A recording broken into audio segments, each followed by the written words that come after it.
Hey everyone, it's Amia Khan here with the Fox 10 News Now update. Ron, thanks so much for joining me. I love having you here. I feel like I just basically have kept you here every morning. No, It's I not love even it. like I feel like I don't even have to ask you to come join me now. It's just like this unsaid rule that Ron's gonna come hang out What's with that me. guy's name again? I was just Yeah. because I think I'm just thinking Jon Stewart, one of the topics Oh, for yeah, today. absolutely. Well, I mean, you weren't in yesterday, so we were a little worried that you were feeling under the weather, but Well, glad you're back on it. I am. I was sick, and Yeah. I still am kind of recovering. But I had to, just get out of bed because I didn't want to let our viewers down. Right. And I didn't want to let you down either. I know. You feel a sense of I responsibility. do. You know what it is? I swear. I was lying in bed, and I was like, I'm not 100%. But then there's this part of me that just felt guilt. I was like, unless I'm That's dying, I universal, should go isn't to it? work. I don't know, It's I this know. weird thing. Everybody feels that I way. have no idea. Anyways. I wish somehow we need to do a segment on that, on how when you know you're sick and you call in and you still feel guilty, which people do all the time. Right. There's got to be some solution to that. Yeah, because it's not like I'm calling in and I'm just like hanging out. I know.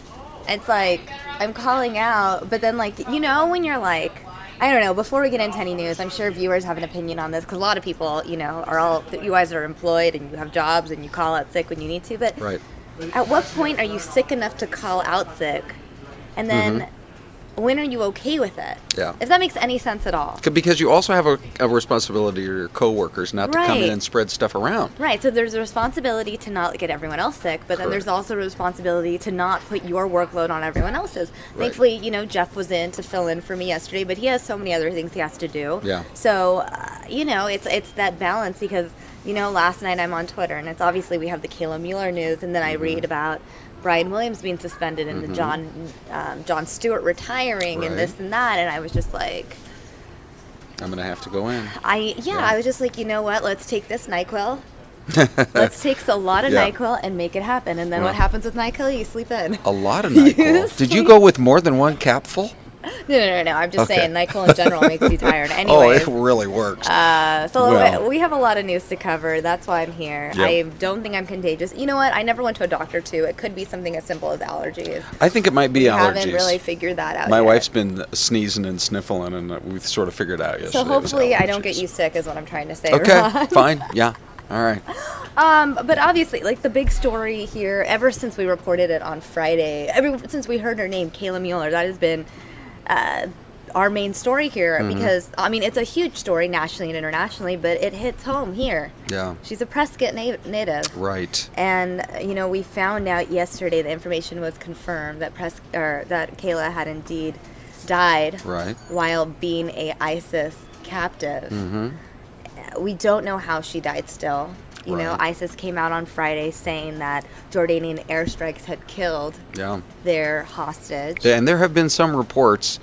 It's so difficult when you're dealing with intelligence, but there have been some reports that U.S. intelligence doesn't believe it was an airstrike from Jordan. Right, but we were even saying that on Friday. Correct. It would just seem like the ideal scenario for ISIS to just go claim. Yeah. Oh yeah, the Jordanians did this, and you were talking about it. It was like them trying to create this rift or tension so that airstrikes would stop and people would get angry and this Yeah. and that. But it seemed too coincidental. I know. You know. One of the stories that we had yesterday morning, and so you wouldn't have been here to see us do it, was people in the past when these Islamic extremist terrorists create havoc, create the kind of violence and death that they have been creating, you hear people say, where are the moderate Muslim voices? And we had a great story from the campus at ASU about a student group of moderate Muslims who came forward to say,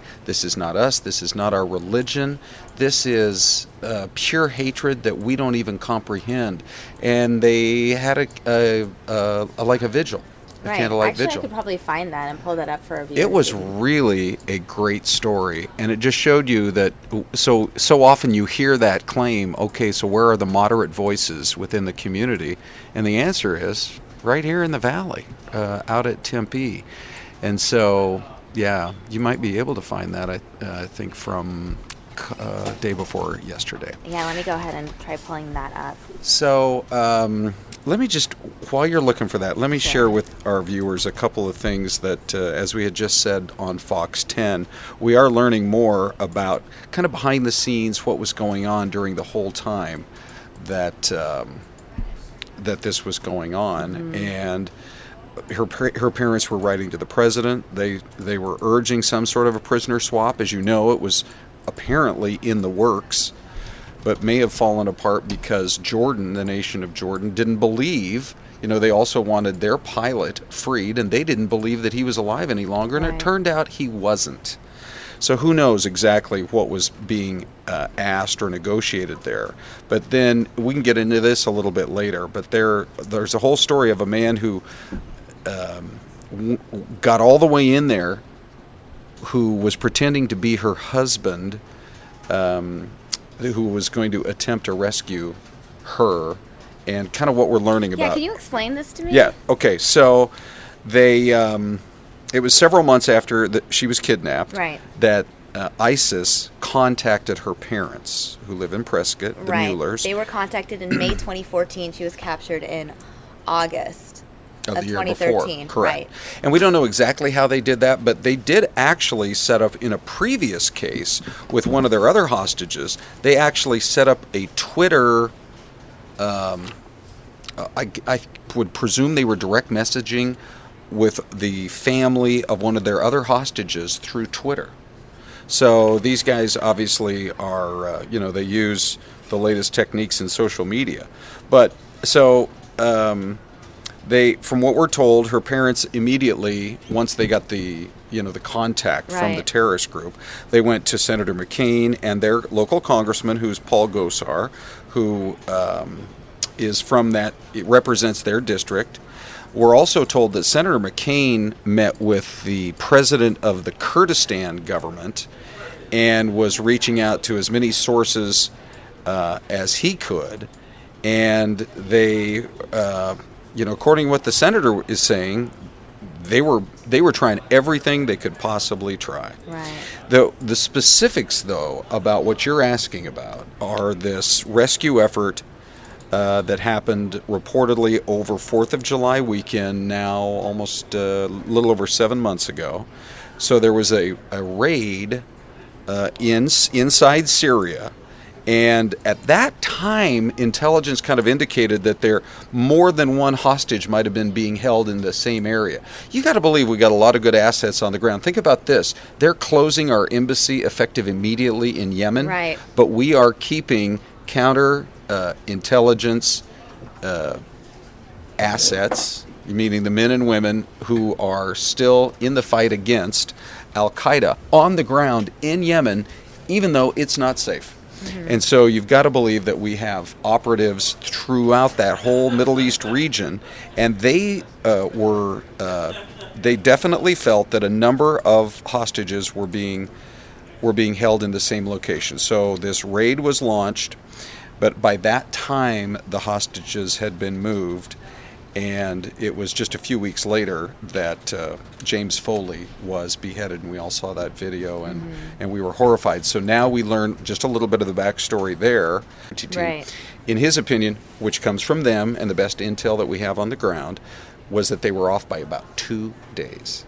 That that rescue mission could very well have worked, the 4th of July mission, but the president felt that they were off by probably a couple of days. So then there was the other report that that a man approached saying that he was her husband, and I'm going to try to see if I can get a few more details on that. But that she was not in, obviously, on whatever was going on there, and I really wish I had more on this, but apparently her captives went to her and asked her if she was married, and she said no, and so that may have been, we don't know who that go-between was, but that may have been then what tipped them off. That someone was trying to rescue her. Yeah. So we have all of these attempts, and the family was doing everything they could to try to encourage the president of the White House to move forward, maybe on a prisoner swap, that type of thing.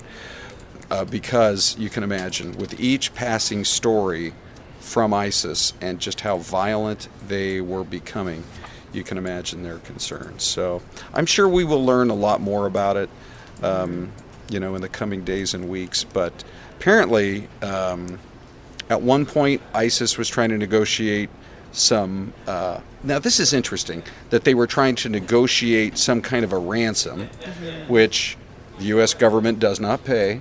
In terms of that level of negotiation with terrorist groups, Right. when other countries we know do. I mean, it's been out there public. It's a difficult situation to be in, though, because it's like on one hand, it's a human life, and you want to do whatever you can to save that human life. Right. And there's no amount of money you can really pay on what or put on what a human life is worth. But on the flip side, you giving them money is funding their operation, and I think that's where the conflict arises, because it's not, If you pay one ransom, will you encourage 20 more? Well, there's the other takings? that's the other argument. Right. It's like they just will continue to do it to get more money, and even if it's just one time, they take $2-3 million, and you're just funding their objectives. Right. And it's this difficult. You're in a difficult position because no one wants to see a situation like this. Right. No one wants to see a situation like what happened to James Foley or the Jordanian pilot. Right. And Jordan was actually attempting to figure it out. Yeah. And I will say that despite the fact that we have a policy of not paying ransoms, Right. There's a figure, according to multiple reports, that they wanted about somewhere between around $5 or $6 million. So how they even thought that they would be able to go down that road is unclear. Right. But I'm just checking in on YouTube right now. Anyone who's watching, you can type in the chat and talk to Ron and I, share your opinions on the stories we're talking about, and ask us any questions you might have. Speaking of questions, Ashley Gray asked a question about 4 minutes ago. I think it had to do back when you were saying that the families were communicating on Twitter. Yeah. Ashley asking, what would be the point in communicating with the families, in your opinion? Well, it would be that then you're able to, in your own horrible way, that the government is not going to want to pay ransom, and is going to want to work through proper channels. And who is most vulnerable in this situation? It has to be the family. Right. Who's going to do everything. So it's almost like a go-around. Mm-hmm. You know how they say in the workplace environment, you've got your boss, and you're not supposed to go around your boss, to get to another boss, a higher level boss or whatever? I think it was that. I think that the terrorists felt like if they could go around the government to those most vulnerable and prey upon them, that's what they would do. And we've already seen that they employ social media and video production techniques like nothing we've ever seen before. It's just crazy how all of this plays a role. Right. Technology. Right. Because I think when you think of the actions by the terrorists, between beheading and burnings and all of that, you think of something very barbaric, something very old school. Right. And then it's this weird juxtaposition between this very old school way of punishment and severe form of terrorism combined with this very new school use of technology. It almost feels like the two worlds don't make sense together. You know what I mean? In some weird way of the idea that terrorists use social media. I've never thought of it that way. I mean, that's what I'm thinking. Exactly, it's like they're using Twitter and probably using Final Cut Pro to make these edits, and I'm like, but the way you guys are acting is so foreign, and maybe the first, I don't know, 1,000 years ago. That's a really good point, and it's because it's just weird. I agree, because the New York Post had that headline the other day that they are literally trying to bring a return of the Dark Ages. The barbarism that we're seeing is like something you hoped was wiped out hundreds of years ago.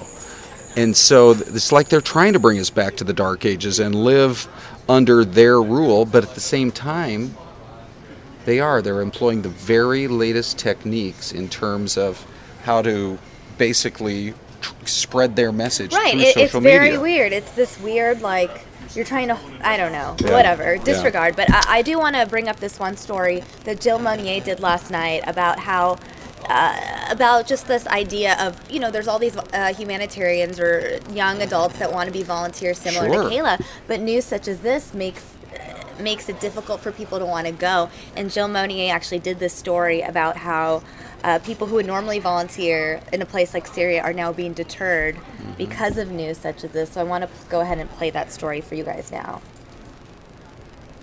It's really just my story gone wrong. Like Prescott woman Kayla Mueller, ASU student Zaina Alater has also volunteered in Syria. The circumstances that happened to her, they could have happened to anyone when you cross that border.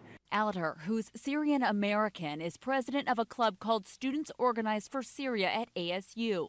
She was in Syria in 2013, bringing food and blankets to families and taking school supplies to children. You cross from like a fairly safe area with structure and city life, and you cross into Syria where literally as far as your eye can see, it's just refugee tents and disheveled buildings, and like you can hear bombing in the distance, and you know that when you cross that border, you've taken a risk. But I mean, when it comes to humanitarian aid work, sometimes you have to take that risk to help the people that you need to help. She acknowledges now the vile videos of ISIS beheadings and murders are giving volunteers pause. I think a lot of people who have been doing humanitarian work in Syria are a little more nervous about doing that, and so they've kind of restricted to work in Turkey and in the neighboring countries for the refugees. She says her parents pleaded with her not to go back to Syria. Right now, she has no plans to. I don't think any parent would willingly want their child or son or daughter to go into a war zone. But I mean, for me, at the end of the day, I have family and friends that are inside Syria who are living this day in and day out. I think this story is just an example of how sad of the situation it is. Obviously, everything that ISIS is doing is terrible. There's no question about it. They're harming their own people. They're harming people from around the world, taking hostages. But now here you have people that are American that want to go help these war-torn regions, such as Syria, similar to what Kayla did. And now they can't even do that unless they without risking their own life. I know. And it's like those are the people that are under that control of ISIS, the native Syrians, for example, out there, who need the help. And I remember in the days after 9/11, okay, so this goes back all the way to 14 years. Yeah, 14 years years ago. This goes back I remember thinking, we are going to show the bad guys in that part of the world what American military might really means. Because we are going to come in full force, and that's exactly what we did. But at the same time, I remember thinking to myself, but we are also going to show them the heart of this country that wants to help those who are suffering in every part of the world, including your part of the world. And so and I think probably thousands of people felt the same way. And so here people are with big hearts, and they're going to have to now step back. How many people, we can't quantify it, but how many people will have thought about going and helping out and now not doing it because of what ISIS is doing to the people who have the biggest hearts and want to help the most? I mean, and that's the thing, like when you hear about the stories of the captives. Yesterday we read this letter that Kayla had written to her family, that she had smuggled to her family from others who were released. Right. And you could hear her spirit in there, not wanting to be broken, saying that the only kind of suffering she has endured is the suffering of knowing that her parents are suffering. And it's not just optimistic, no one's going to break me mentality. That just goes to show those people with heart. And similarly speaking, we talked about it last week, but James Foley, the American journalist that was the first one to be beheaded, when one of that French journalist that was released, he's been going talking to different media outlets, talking about James Foley's spirit and how no one could break him. Right. And it's that just, I think knowing that they were doing something positive and they were there with the right purpose and intention. I mean, I feel like any one of us in that situation would be freaking out. Yeah. Like, it's so hard to just stay. I mean, I freak out over traffic on the 51. Yeah, like, yeah. what is... I know. How are you... I mean, these people are in such a far worse position, and yet I don't think any of us, or many of us rather, are able to even fathom what it feels like to... You know, Carrie was on with me yesterday afternoon, and she was talking about just how, you know, even what Kayla did is so admirable. We can't even fathom what it's like to do that. We wouldn't even be able to put ourselves in a position to give up our friends and family and cell phones and just go to this foreign country where we don't know anyone and don't know the language and don't know the food and don't have, like, you know, perfect living conditions just to help someone else. And think about... And that's without the risk of ISIS. Just that alone. Yeah, exactly. You're just giving up. Right. You want me to give up this? Right. What? Really? Yeah. Right. I mean... And yet we see people do it. Yeah. You know, there are people go on church missions. They will go on Peace Corps missions. They will do all kinds of things. Journalists go cover it. Correct. And they're willing to go to a whole, you know, different part of the world and sacrifice their time. But to know you're going into the most dangerous area, the thought just strikes me that ultimately, what ISIS is trying to do is all about power and control. It is. They want to control as many people as they possibly can, and by doing this, by kidnapping aid workers, by kidnapping that small select group of people who want to go into a dangerous situation and help, they're removing them from the equation. And so an opportunity for people to say, wait a sec, you guys... all you do is preach hatred and violence. Here are Americans who I've been brainwashed to think are so evil, and they want to come help. Right. But ISIS takes that away by literally putting the fear into anybody who wants to do it.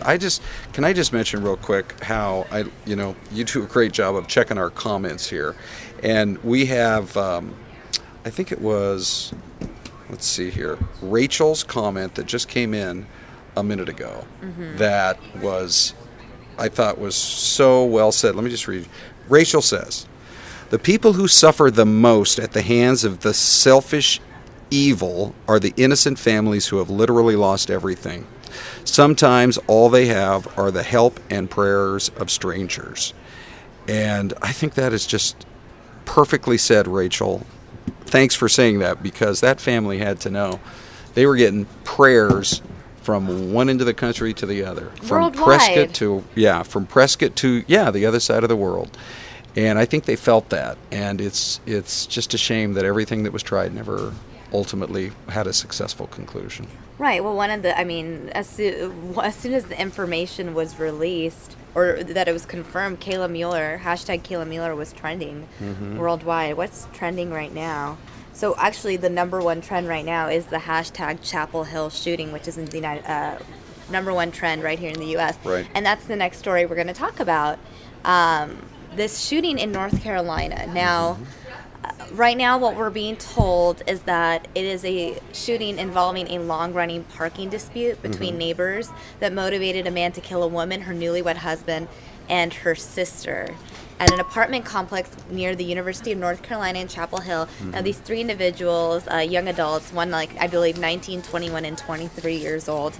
And now what makes this sort of controversial, especially on the internet, is the fact that, yes, publicly speaking, the motive is that there was a parking dispute between these neighbors. Right. People are questioning whether religion is involved, whether it is a hate crime, because these three people were Muslims, and they're practicing Muslims because the two women were wearing the headscarf, the hijab. Right. So it wasn't something where it was very visible what their religion was based on outward appearance. Correct. Yeah. And so a lot of people are saying, well, maybe this was religiously motivated.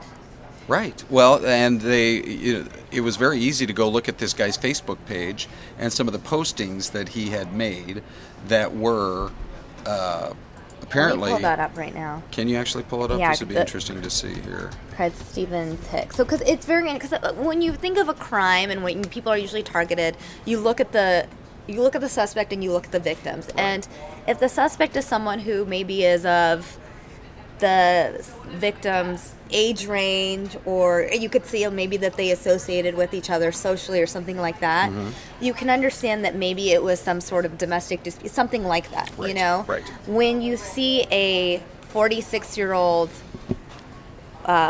white male and 3 young adult Arab Americans, that's where people start questioning the motive, you know? Well, and I think you have to look at even more specifically that he had been making these anti-religious statements on his Facebook page. Right. And so, I know you're in the process of actually trying to pull his up his actual Facebook page.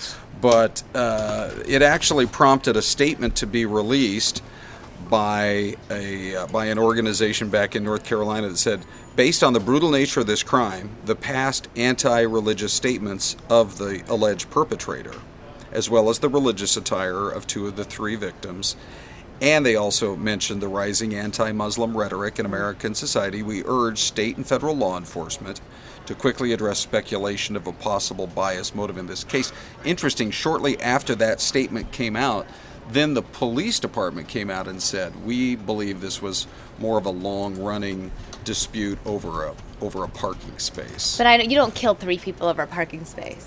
You don't kill 3 people and shoot them in the head over a parking space. No, I know, but and then you're in jail for the rest of your life. Correct. But I don't understand. I'm sorry, but how parking is not enough of a motive. Yeah. To fine. Why don't you slash the tires on the car? I know. If it's really about See, but parking. you're thinking like a rational person, and anybody who actually can kill somebody like that, there's an irrationality to it, number one. And number two, I go back to what Sheriff Joe Arpaio said just a few weeks ago.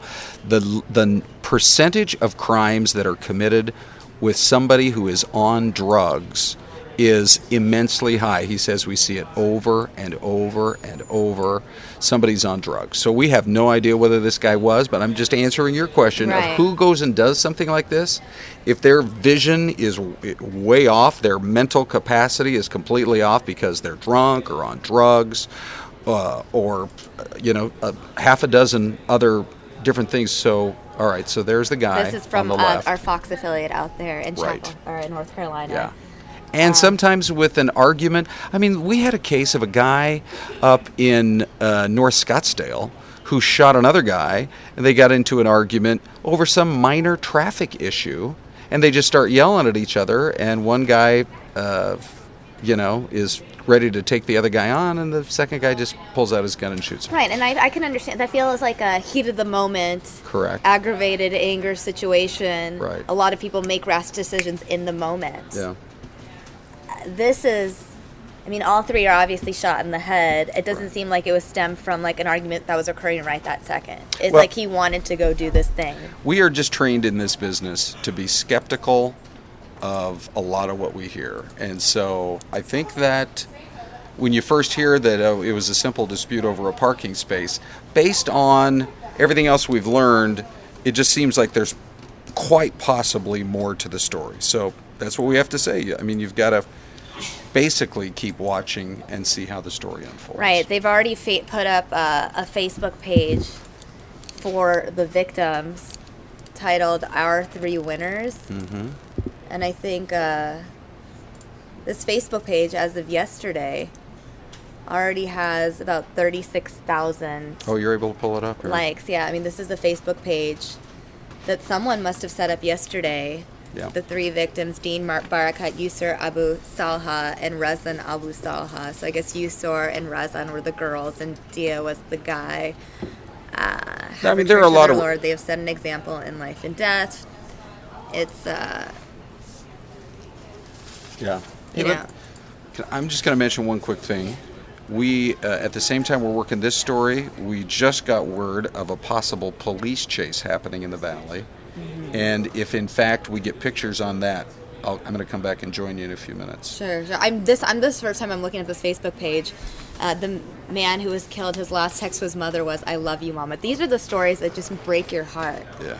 That's the stuff where it's just like, you're grateful in a way that was the last text, because those are the kind of last texts you want to receive and want to send, but it's the most heartbreaking thing to read. Like, right. You can't help but get choked up when you read that, because you think about, your own kids or your parents or whatever. It makes it's it that much so more hard. relatable to people. Yeah. So. Okay.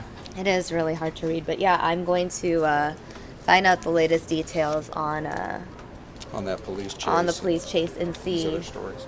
Okay. what we are getting there.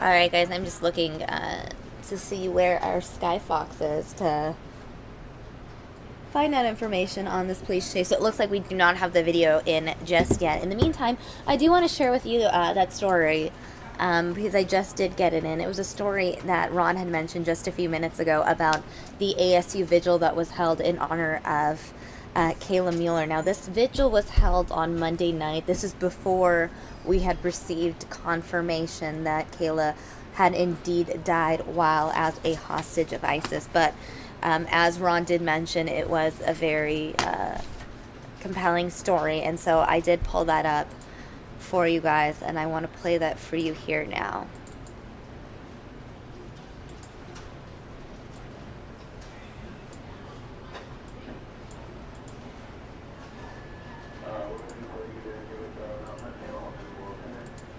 A group gathering at sundown tonight at Hayden Library Lawn on the ASU main campus, holding a candlelight vigil, showing their support for 26-year-old Kayla Mueller, the humanitarian worker from Prescott taken hostage by ISIS in August 2013. Among those here tonight, a man who says he went to high school and college with Mueller. I hope she's still alive.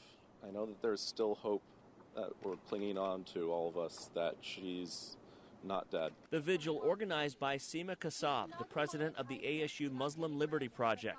She's hoping to spread the word that ISIS and other Muslim radicals are not representative of her religion. I am so thankful for the work that Kayla did. It hits home so much because she's helping, you know, the suffering Syrians, and I mean, my family is there, so the fact that she's doing work to help our cause. Others at tonight's vigil who are not Muslim and didn't know Kayla, here to show her family and the world that Kayla's work won't be forgotten. Being out here supports them. That matters a lot, especially the whole country. So that's why I decided to show support. Timothy says even in high school, Kayla was someone he knew would try to help anyone who was suffering. She was always happy to lend a hand, help out anyone, whoever they might be.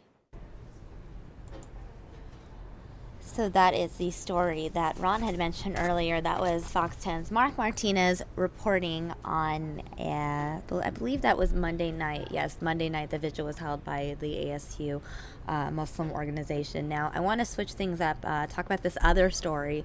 I did just talk about the shooting in North Carolina. Now, this other shooting in San Diego involving a local news sports anchor targeted while I believe he was in his vehicle, shot multiple times. We have the story from our Fox affiliate in San Diego now.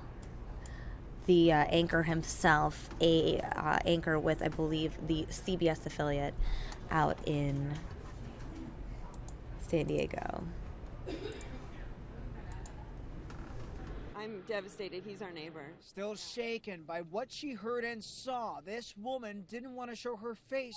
Her neighbor, CBS 8 sports director Kyle Kraska, was gunned down inside his silver Mercedes outside his home in Avanek Court in Scripps Ranch. I was working at my office and I heard like 3 shots, boom, boom, boom, and then another 6, boom, boom, boom, boom, boom.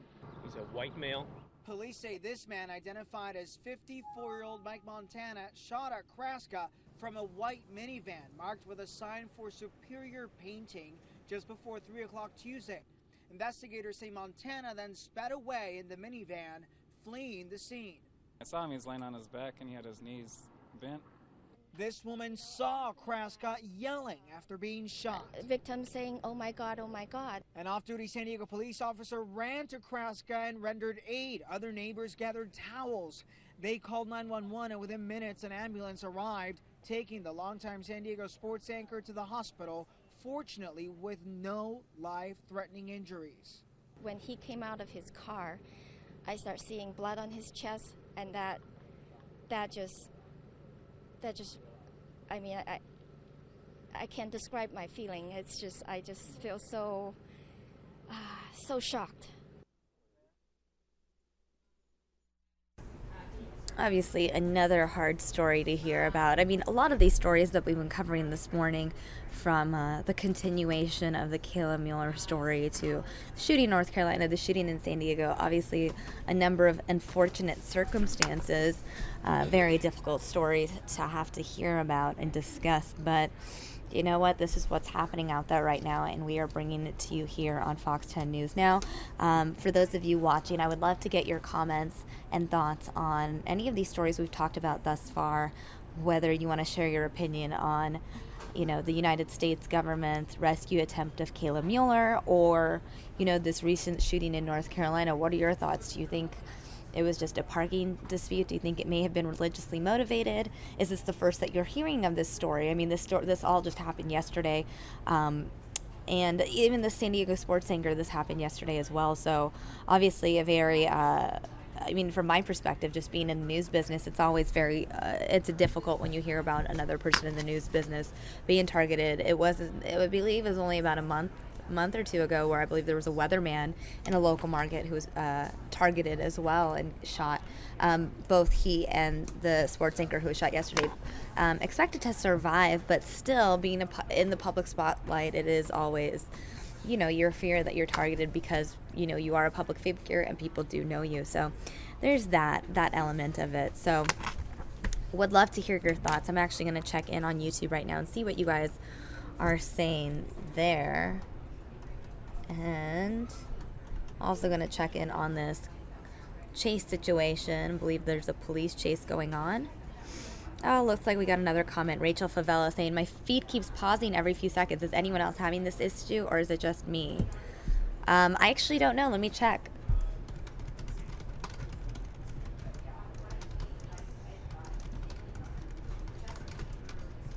Rachel, thanks so much for letting us know. I am letting Jeff Moriarty know, and hopefully he'll be able to, find out what may be the problem. If this feed, you guys are continually having a choppy feed, please let us know. In the meantime, I do have the live images right now, courtesy of our chopper. Let me pull that up for you guys here. Now, these live images are from, I believe, Oak Street and 86th Street.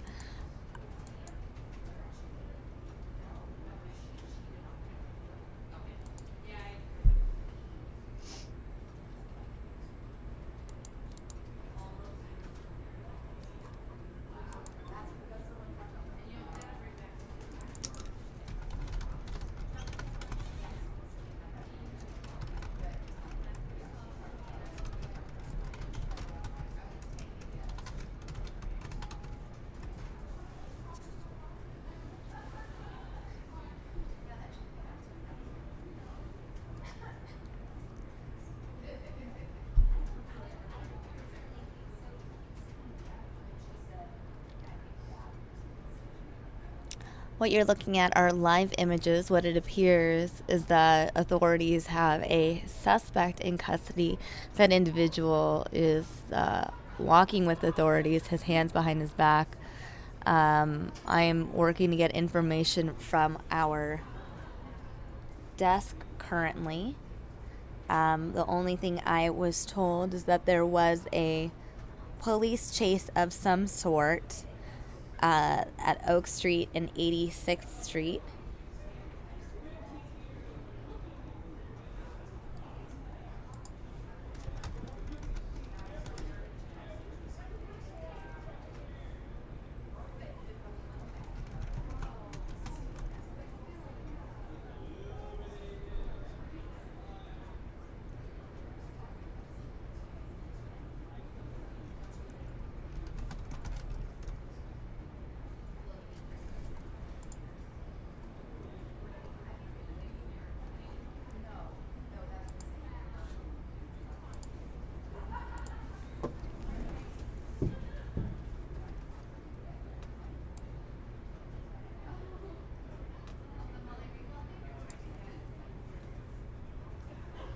All right now our assignment desk is calling police to verify what images we are seeing currently.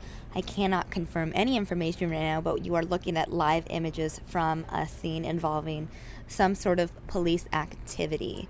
Now, we are expected to bring you a live press conference regarding the new police chief at 10:45. So in just a minute or so, I'm going to go ahead and check in and see what we're seeing over there. All right, this is a live look over there right now. City of Phoenix, this press conference scheduled to start any minute in regards to the new Phoenix Police Department chief and information regarding that. We did learn today, earlier, that the current acting chief, Chief Joseph Yanner, is expected to stay in the position of police chief until he retires in 18 months. So I expect that this press conference will confirm the information that we received earlier.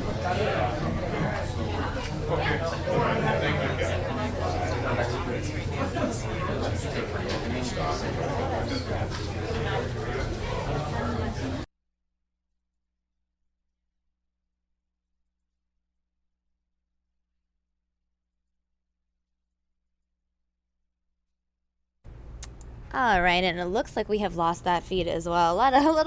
We've been having some technical difficulties on our end today, but thank you guys so much for staying with us throughout all the technical difficulties. We love having you guys. In just a few minutes, Ron will be joining me again. Actually, I'm going to give you guys a behind the scenes look. So I'm right here, and I'm giving you guys a view of. Do you see that room right over here, right there?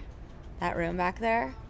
Right there is where they have the post morning show meeting every day at 10:30. That's where Ron runs off to. If you look over here, I can't really zoom in, but you can see Rick D'Amico and Andrea and our producers. They're all just hanging out over there. Rick is over there as well. I'm giving you guys behind the scenes exclusive look. Just because I can do that. That's what News Now is here for, to give you guys a direct look at everything happening. In the meantime, it looks like we have gotten our feedback from the press conference in downtown.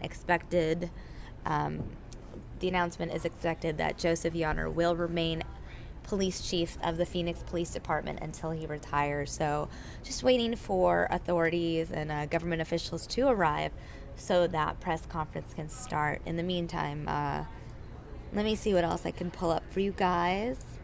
Give me a second, please. And I'll get something for you guys now. Oh my god, I'm yawning. Are you guys tired? What's going on? I want to check on YouTube, see what's going on with you guys.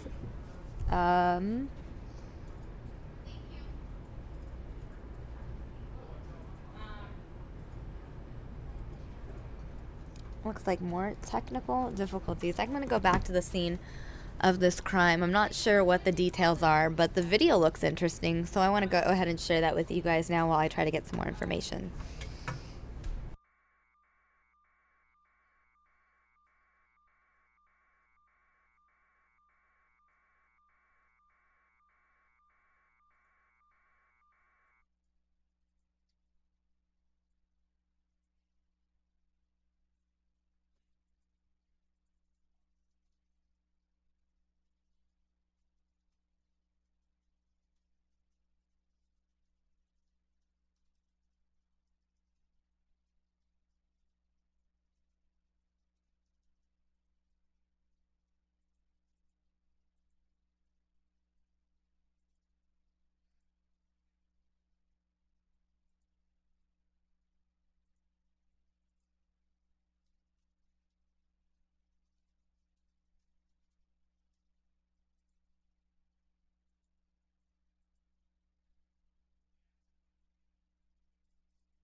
All right, for those of you just joining us, what I know so far, our assignment desk is working to get more information, but Tempe Police is assisting Scottsdale Police in the area of 1500 South Price with a robbery investigation.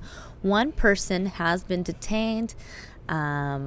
We are told from Tempe Police that no other subjects are believed to be outstanding. We are looking at live aerial footage from the scene of 1500 South Price robbery investigation. You can see many police officers have responded to the scene, and one person has been detained.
All right, right now you are looking at what I believe to be a... Such a nervous guy, and he had that huge towel that he put in his mouth and chew on it, and it seemed to kind of calm him down. I know, and what's interesting is, it was just, I think it was yesterday, he died a day after UNLV played Fresno State is what I'm reading. Yeah. And those were the two teams he coached. Right, yeah. And so it's just one of those things, it's just like... I know. The timing of it all is so crazy, and again, I'm just like really emotional, because it's like... I mean, I still am a huge basketball fan, and especially in the 90s, that's when I liked basketball the most. Like in the 90s, my childhood, like my mid-90s, I was obsessed with Michael Jordan. Yes. And Jerry Tarkanian would host this annual charity game every year in Fresno. Okay. And it would be held at Sound Arena down in downtown Fresno, which was our only arena at the time, and... Michael Jordan came to play, and I swear I was about 10 years old. Oh, wow. And me, my younger brother, and my dad went. Oh.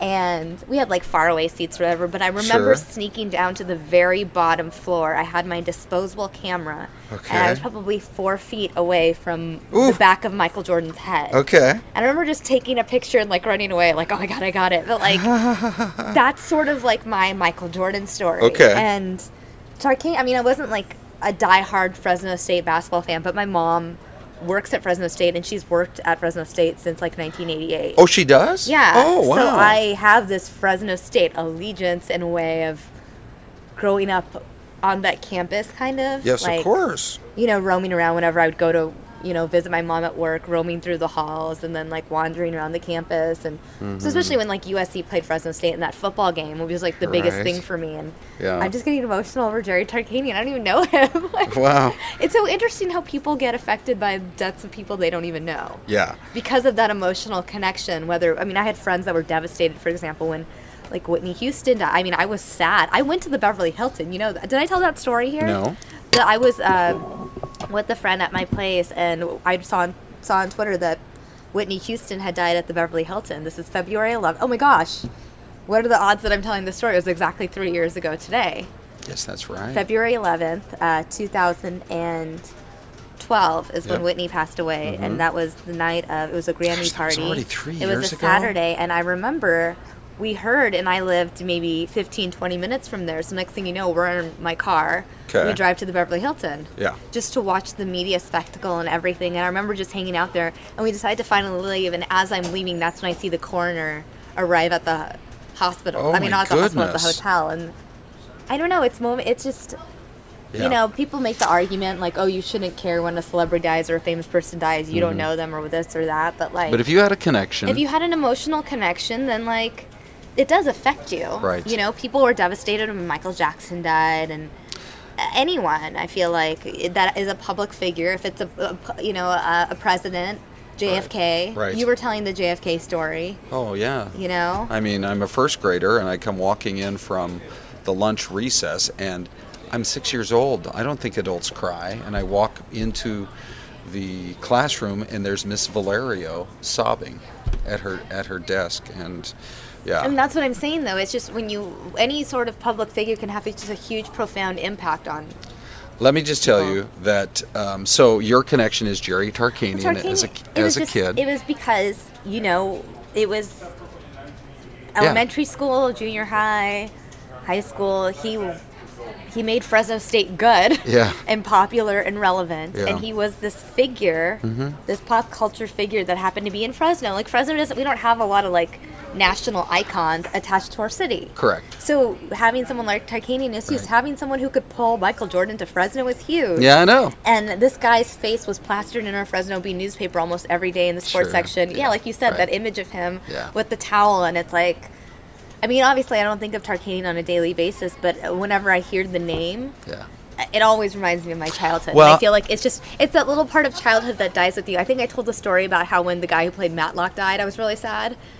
Oh, gosh. Because... Andy Griffith. Yeah. Yeah. And that was because I just associated Matlock with my childhood, because Matlock would be on Fox in Fresno from 2 p.m. to 3 p.m. Okay. And then starting at 3 on Fox, it would be all your afternoon cartoons. Yeah. And I would get home, and Matlock would still be on, and I would always wait for those ending credits of Matlock. I know. I could watch my afternoon cartoon. For me, it's been watching the various cast members one by one die from Gilligan's Island, because that's what was on when I came home from school. So, but just in terms of sports figures, I just have to show you this picture because they actually lit up the Space Needle in Seattle. Wow. For the weekend that we got word that probably the greatest coach ever, because my alma mater is Washington, the greatest coach ever at the University of Washington, the football program, a guy named Don James, who was small in stature but was an incredible leader and coached that program for about 20 years. And all this time that I've, just loved the man. And so when he passed away about a year ago, I remember standing there, and I had my son Jordan and his wife Kelsey, and Renee and I were up there, and we stood up on top of, there's a hill called Queen Anne Hill, and just stared at the Space Needle purple and one beam of light going up to heaven. And the whole city was pausing to remember the guy that we all had our connection with. So it's just cool listening to you tell this story, because at home right now, I'm sure people are thinking about, whether it's sports or in entertainment, somebody that they felt a connection with that reminds them of their childhood. It's just childhood. That's it. It's That's not like what it is. like I said, I wasn't a huge Jerry Tarkanian fan or even a huge Fresno State Bulldogs basketball. I mean, I was excited, of course. Right. It wasn't like I was like, oh my God, but it's that they represent your childhood. Sure. It's that figure that you just, I mean, and it's not just one figure. There's a number of people that you'll always associate with those early formative years of your life. And I've always said it myself, like, I can meet, when I was doing a lot of entertainment reporting, it's like, yeah, you can meet any sort of different, celebrity or whatever, interview them here and there, and they could be like an A-lister. But the only people I would get so excited over were the people that were my childhood that may not even be, they might be B-list, C-list, whatever they were. Like, fine, I'll interview Kiefer Sutherland from 24. Do I care? No, but the minute I met Danielle Fishel, who played Topanga Lawrence on Boy Meets World, my heart is just like... Okay, it's that childhood. Okay, so I have to tell a funny story about that. When the hit show on Fox called The OC was on the air. Oh, I remember. Okay. One of the stars who I think played Seth Cohen, Adam Brody. Do I have it right? At Emmys. Okay. So he was going to be here, and my kids were such huge fans of the OC Right. that I brought my daughter Alexa in so she could meet him in the green room, and Alexa brought her best friend, and I want to say they were about maybe 7th grade at the time. And so here's the guy, the number one guy they love from that show, Adam Brody. And he's all conversational with them, and Lex is conversing back and forth a little bit. You know, she's still intimidated. Right. But her friend that she brought with her didn't say a word, did not say a peep for the 5 minutes that these two teenage girls got with Adam Brody one-on-one. And after Adam left, and I was thinking, that's the strangest thing. After Adam left, that green room right over there. I'm looking at it. Right. I don't think you, or can you show it on camera one? Can you spin it? You can't spin that camera around? Okay. I don't want to risk it. I don't want to break anything. Okay. After he left, right, see, yeah, that doesn't move. Oh, wait, it does move. No, it won't move that far. Okay, well, anyway, after he left the green room, and I'm sitting there thinking, I wonder why she didn't, like I say, Alexa talked, but the other, she looked at me and she said, here's the one chance to actually, converse with her favorite star, her number one favorite star. Yeah. She looked at me and she said, I wish I would have spoke.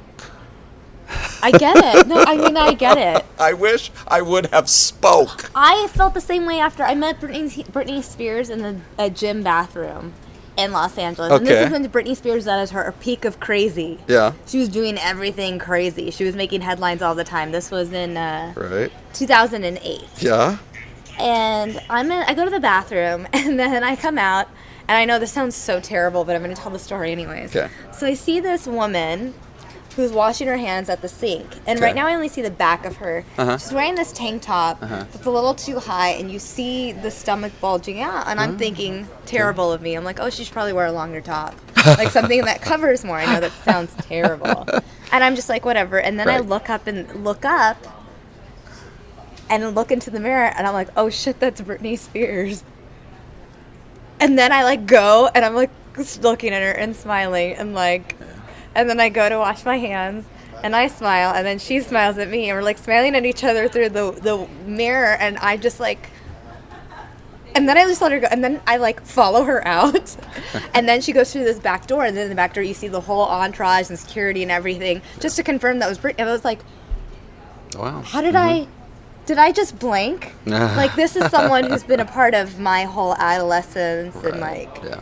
I mean, I have had every album, and sure. I was just, that's what it feels like. You just, right. You never want to meet the people you're big fans of because you don't know what to say. I was trying to think who would fit in that category for me, and I actually cannot think of a movie star, or that type of celebrity, or a music star. I don't think. But for me, it would be like a Peyton Manning. Here, I think it also has to do with unplanned run-ins. Because if you, for example, you're in our position, we know that someone's coming into the studio, you're going to do an interview with them or talk to them. Right. You have enough time to mentally prepare, to think things through, and you can do it. Right. For me, that Britney Spears thing was just such one of those unexpected, caught off guard, what do you say? Right. That you couldn't come up with anything. Right. Plus, she's just making headlines every day at this point because this is when she's, literally had gone crazy and everything. Usually, what do you say? Hi, Britney. How are you? I don't know. It's hey, love that oops, I did it again. I mean, just anything. Oh, no. Any it's conversation great. starter. And I'm so good at starting conversations with strangers. Sure. That's what I do. I believe that. No matter who it is. I believe famous you can or talk to not famous. anybody, right. Yeah, and I'm usually just I have my Justin Bieber story where we discuss being creative geniuses because we're both left-handed. Just play to his ego, right? But I can do stuff. And then it was Britney. I was just right. Did I tell you about my Brian Williams story? Ooh, no, but this one I want to hear. Oh, well, actually, it's convenient because Brian Williams is on our agenda of things to talk about. So this past weekend, I totally forgot, when we were talking about Brian last week, I completely forgot that I had a full interview experience with Brian Williams. Okay. In 2010. So where'd you meet him? I met him at the TCA's, the Television Critics Association. It's this event that happens twice a year in Pasadena, where all the networks come out and talk about their new upcoming shows, and they bring talent from different shows. Okay. And they, answer questions. Right. And it's just like there's parties. Actually, that's where I met Topanga from Boy Meets World at a NBC Universal party because she was hosting for like Style Network or something at the time. Okay. So Brian Williams I had met because I think he was there to promote something or do something, and I met him outside in the lobby, and I talked to him about Kardashians and Michael Jackson. You start up a conversation with Brian Williams with the Kardashians as your... Hold on, I don't remember. I can actually pull up the... let me pull it up, because I wrote a whole blog post about it 5 years ago. Yeah. And I just went back to go reread it because I was just like, oh my gosh. But the funny thing is, and I tweeted this, and it's kind of offensive, but Brian Williams at the time told me how much he loved writing obituaries. Okay. And I had said, I was like, oh, does he have to write one for the death of his career now? Right. It could have been so much worse. Another neighbor said that she heard him kind of screaming, oh my God, as the gunshots were,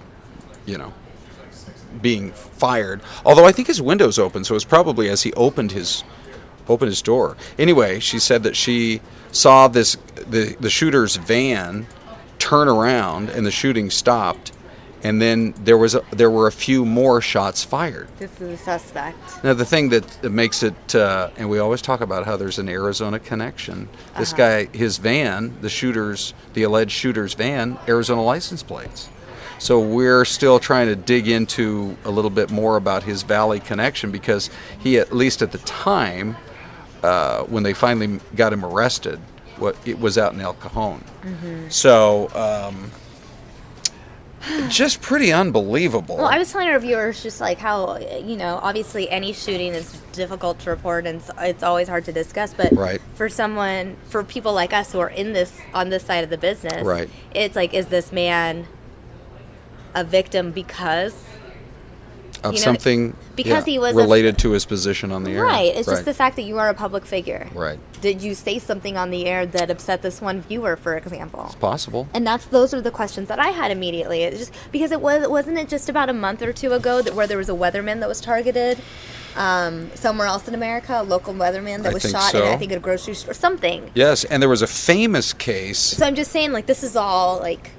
We just had that story, I want to say, in the last month or two. And there was a famous case of a talk show host on, and especially on radio. They're paid to stir people up with their strong opinions. Mm-hmm. There was a really prominent talk show host in Denver who I think had just finished his radio show or something to that effect. This was probably 20 years ago. And something that he said on the air enraged someone so much they showed up and shot him and killed him.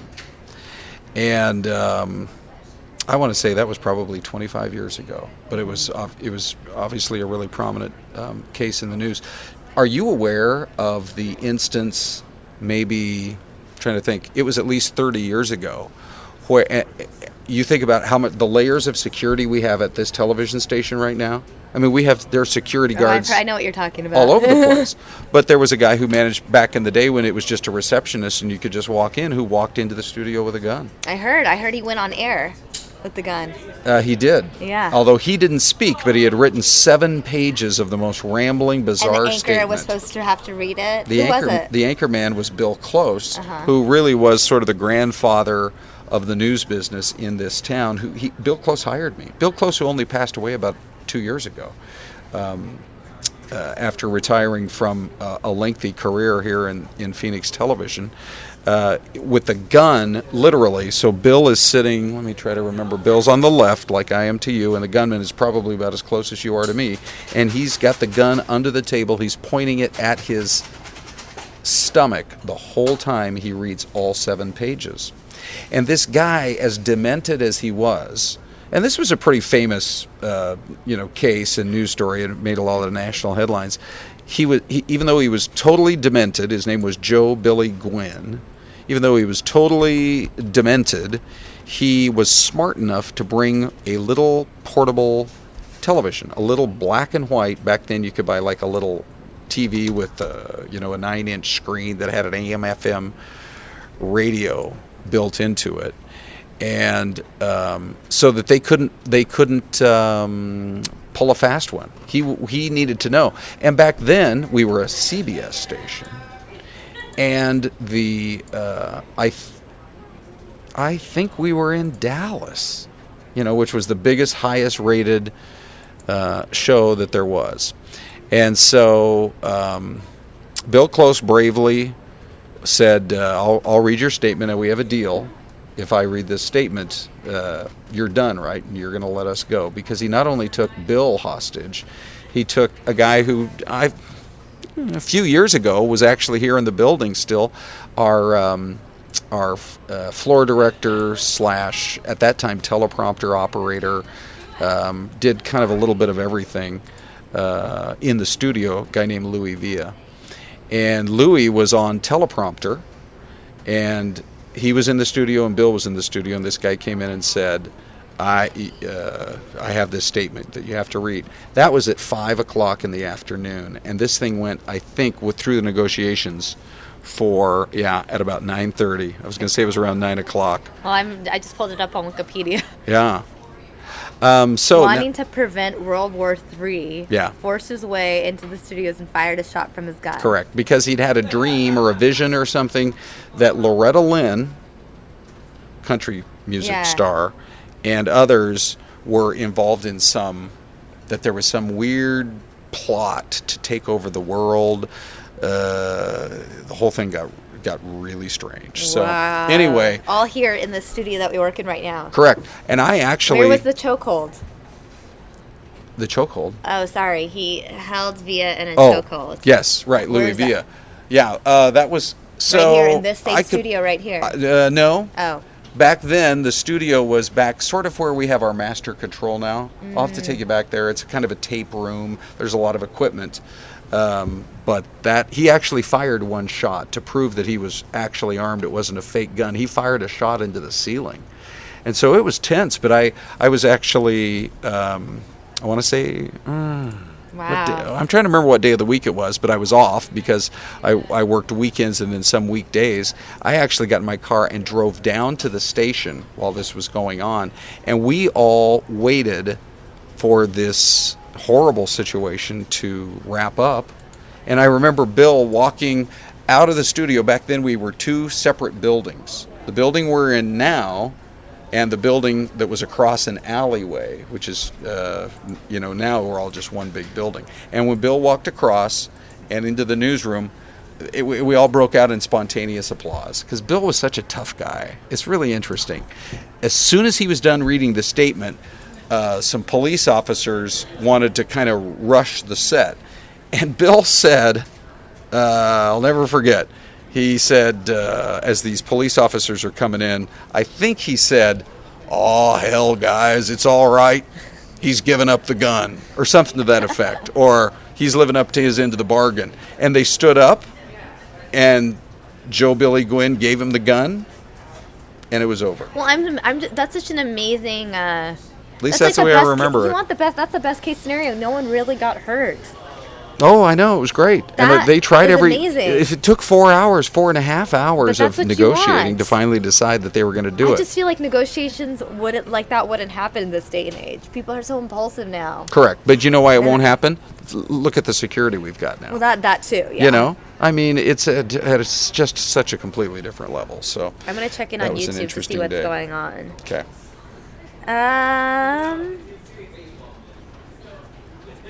These stories sound so fun to hear, but it's hard to follow with all the cutting out parts. Sorry, Rachel. Yeah. Rachel excited. Got the feedback. So far, so good. Ashley Gray, me too. Woo, thanks, IT team, Rachel says. Okay, good. So basically, you guys just missed an hour and 45 minutes of riveting conversation. Right.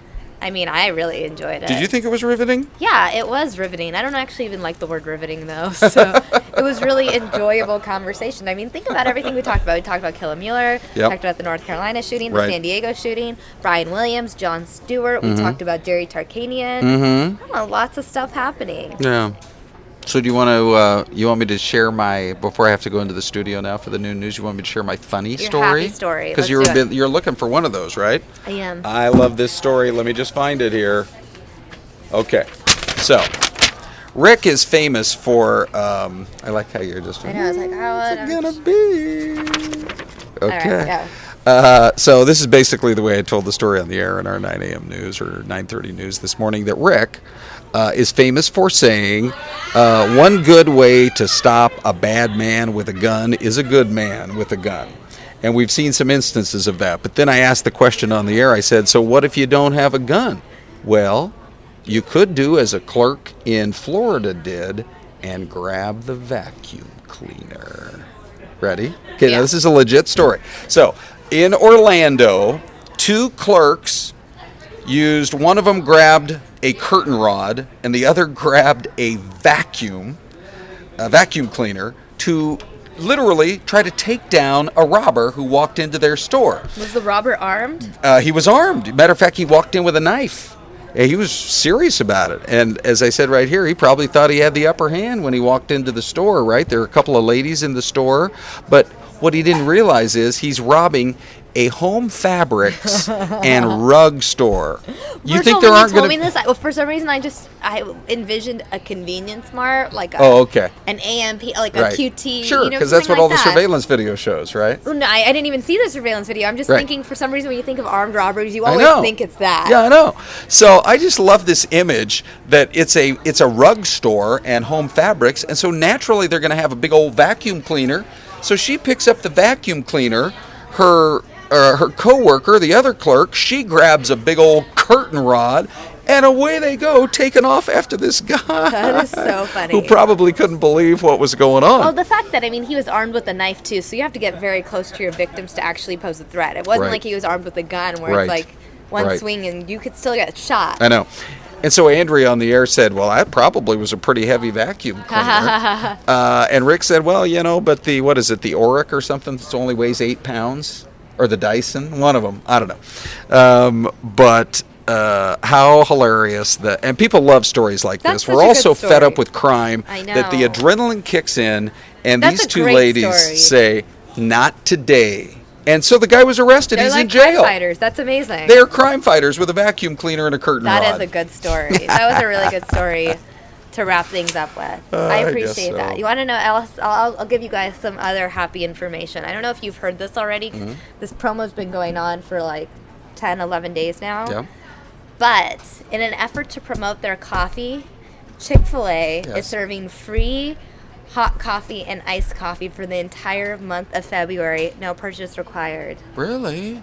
Oh, look at that right there. I'm cheating on Starbucks, but it's because it's free. It's free. Is it pretty good? It is really good. This is a vanilla iced coffee. I heard about it last week. This is the 3rd time I've gotten it now. I got it a couple times over the weekend, and it's good. And the fact that you can do it unlimited amounts of times. They're so great, aren't they? You could do it every day. Right. You could do it twice a day. There was a survey out not too long ago. It's not even a 1 day or a week. No, it's a week. This is a full month. Yeah. All of February, and they're not even saying with purchase. There was a survey out a few weeks ago that said Chick-fil-A had actually overtaken McDonald's, not in terms of overall sales, but in terms of people's opinion of what is number one. What's their best place to go in the fast food world? Those chicken sandwiches. Do you get the pickle? When you get your Chick-fil-A sandwich, do you get it with the pickle? Because most of the time they serve it with a pickle. Yeah. You mean the pickle in the sandwich? Yes. Yeah, I got it with when I get a sandwich like for lunch, but I actually had a chicken sandwich this morning. They don't put pickles in the breakfast. Oh, because it's they put it on the muffin. I got to wait till lunchtime. There's one I hit out in Mesa on my way home that's over there by the Mesa Riverview, over by the new Cubs Stadium at the 202 in Dobson, and I'll pull in there. I went. That was the one where I got the first free coffee on Friday. Okay. My first free coffee. Yeah. And then I got one on Friday, and one on Saturday, and one today. But I went. It was the Dobson one, and the Dobson people were so cool. They're so because nice they there. had a little ad. Because the one in Paradise Valley, they don't advertise it at all. You have to know about this deal. But the one on Dobson, they actually had a little sign that said free coffee for the month, and they were so chill about me and my friend getting free coffee without ordering anything. Whereas the next day when we went to the Paradise Valley one, it was like the employee was like waiting for us to put in an order, and we're like, no, we just had breakfast, we just need coffee. They're okay. Well, that's cool. We love that. We love sharing the stories So I wanted to about share free that stuff. with you guys. Okay. And it looks like I have some breaking news, actually, with do you? our chopper is over a home in Whitman. I'm going to take you guys there now. We're hearing that it may be a case of animal hoarding. What? MCSO has not confirmed this yet, but as you can see, there is an MCSO mobile command unit there. I don't know if you guys can see it in this shot here, but our assignment desk is working to get more information on this story. In the meantime, I'm going to continue to show you guys these live images out of Whitman and provide you guys with information as it becomes available. But crazy, animal hoarding, if that's the case, it always fascinates me when I hear stories about animal hoarding. It's like, how do you even get into this position? And I always say that you give it a few more years and the growth on the edge of the valley is going to catch right up to Whitman. And it's going to become not as much of a rural town because it's in that corridor as you head up Grand Avenue. And once you've left Sun City and Sun City West, and before you know it, you're out there in Whitman. But for now, it still has a real rural flavor. And then you go a few more miles and you're up in that beautiful community of Wickenburg. But this is one of those stories you hate to hear about when you think about somebody's a hoarder.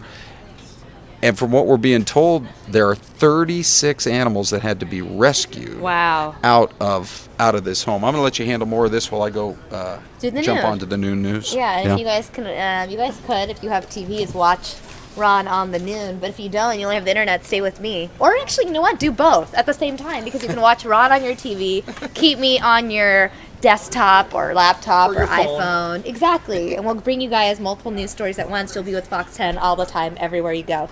Again, we are told that no arrests have been made in this alleged animal hoarding situation. Always a crazy story. I want to actually pull up a map. Give me a second of Whitman, Arizona, so you guys can understand exactly where this is.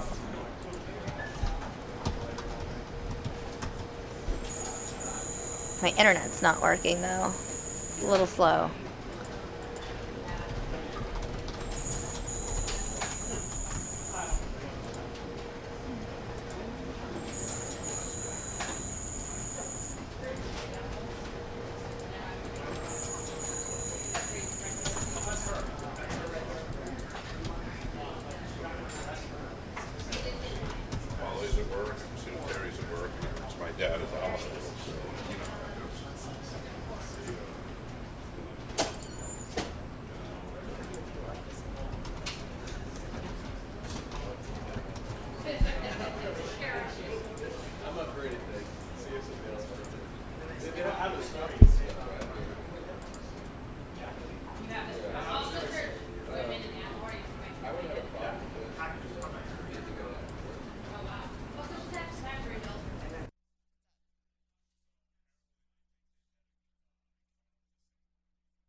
All right, for those of you just joining us, Skyfox is above a home in Whitman, a possible animal hoarding situation. Now, we're being told that MCSO may have had previous encounters with the woman who lived here before in the past. No arrests have been made, but 36 animals have been taken from the home.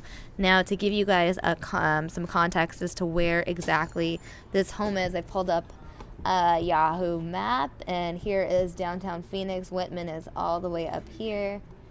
Let me see if I can zoom in some.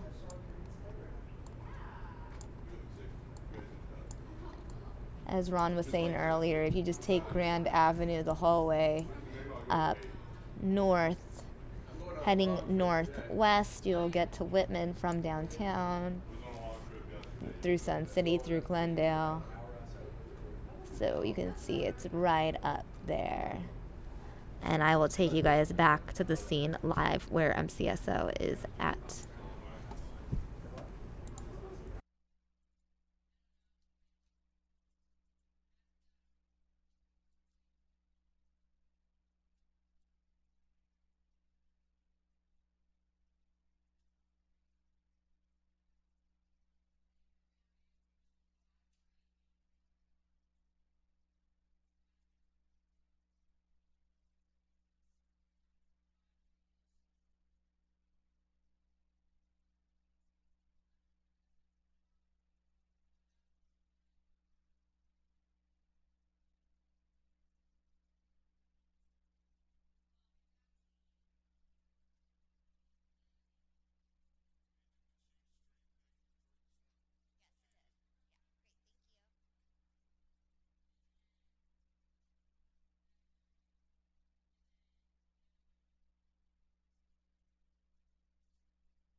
All right, it looks like we have lost our chopper feed. You guys were just looking at live aerial images from a home in Whitman, where MCSO was investigating after 36 animals were pulled from the home, a possible animal hoarding situation.